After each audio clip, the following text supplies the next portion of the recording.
Bapak, Ibu, dan saudara-saudara yang dikasihi Tuhan, selamat pagi, salam sejahtera. Pada saat ini saya ingin mengajak Bapak, Ibu, dan saudara-saudara untuk membaca dan merefleksikan Mazmur 103 ayat 5 yang mengatakan, "Dia yang memuaskan hasratmu dengan kebaikan, sehingga masa mudamu menjadi baru, seperti pada burung rajawali." Saudara-saudara, pada suatu hari ada seekor burung gagak yang bertanya kepada seekor burung rajawali, "Bagaimanakah caranya engkau bisa terbang tinggi seperti itu?" Burung rajawali menjawab, "Dengan angin yang sangat kencang, bahkan dengan badai sekalipun." "Maksudnya?" tanya burung gagak itu. "Semakin kita terbang tinggi, maka angin besar semakin kuat menerjang kita." Dan pada saat itu saya hanya mempunyai dua pilihan saja. Apakah saya akan tetap terbang ke bawah, lebih rendah, ataukah saya harus naik ke atas dan terbang lebih tinggi? Pada saat itu saya memutuskan untuk terbang lebih tinggi. Kamu tahu bagaimana caranya? Burung gagak itu hanya menggelengkan kepalanya. Ketika angin besar itu datang, maka saya akan membuka sayap saya lebar-lebar.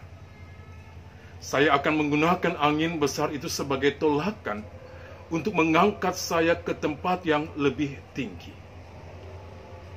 Di tempat yang lebih tinggi itu, saya akan terbang dengan aman, dan saya hanya melihat angin besar itu lewat di bawah saya.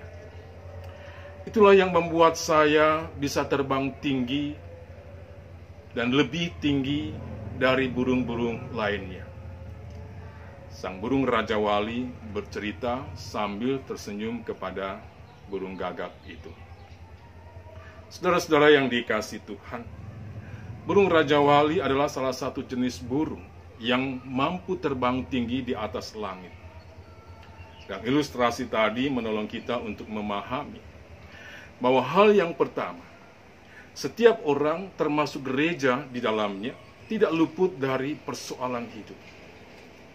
Persoalan itu bisa datang silih berganti dan bisa jadi persoalan yang sedang dialaminya saat itu akan dirasakan begitu berat. Seperti pandemi COVID-19 yang masih terus berlangsung sampai saat ini. Sekalipun demikian, persoalan yang ada bukan untuk dihindari atau mendorong kita untuk melarikan diri, melainkan kita harus menghadapi dan mengatasinya. Karena persoalan yang ada bisa saja menjadi sebuah alat bantu untuk melakukan pembentukan diri kita dengan karakter yang tidak hanya sekedar bertanggung jawab, yang tidak hanya sekedar berdisiplin atau bertekun, tetapi juga menjadikan kita sebagai pribadi yang tangguh, pribadi yang teguh, pribadi yang tegar. Pribadi yang tidak mudah untuk dijatuhkan dan dikalahkan oleh berbagai persoalan yang ada, melainkan untuk memenangkannya. Hal yang kedua, bahwa persoalan yang ada bisa menjadi salah satu sarana uji bagi kita, baik bagi iman maupun harapan dan kasih kita. Apakah kita masih meyakini bahwa Allah itu baik kepada kita, dan karenanya kita percaya bahwa di tengah pandemi COVID-19 ini Allah masih memelihara kehidupan kita? Dan apakah kita berani mempercayakan hidup kita kepada Allah? Ataukah kita sudah menjadi orang-orang yang kehilangan pengharapan di tengah pandemi COVID-19 ini, sehingga kita menjadi orang-orang yang cepat lesu, kita menjadi orang-orang yang berkeluh kesah di dalam menjalani hari-hari dan kehidupan kita? Ataukah kita adalah orang-orang yang masih mempunyai pengharapan, yang terus memotivasi dan yang memberi semangat, bahkan yang memampukan kita untuk melakukan berbagai kreativitas memaknai persoalan hidup? Apakah di tengah pandemi COVID-19 ini kita adalah seorang yang egois atau seorang yang egoistis? Ataukah kita adalah seorang yang masih senantiasa menaruh kasih dan tetap peduli terhadap orang-orang yang ada di sekitar kita, seperti Allah mengasihi dan tetap peduli kepada kita? Apakah kita sebagai orang yang percaya kepada Allah adalah seorang yang masih berkomitmen untuk menghadapi dan menjalani realitas hidup yang ada seperti sekarang ini?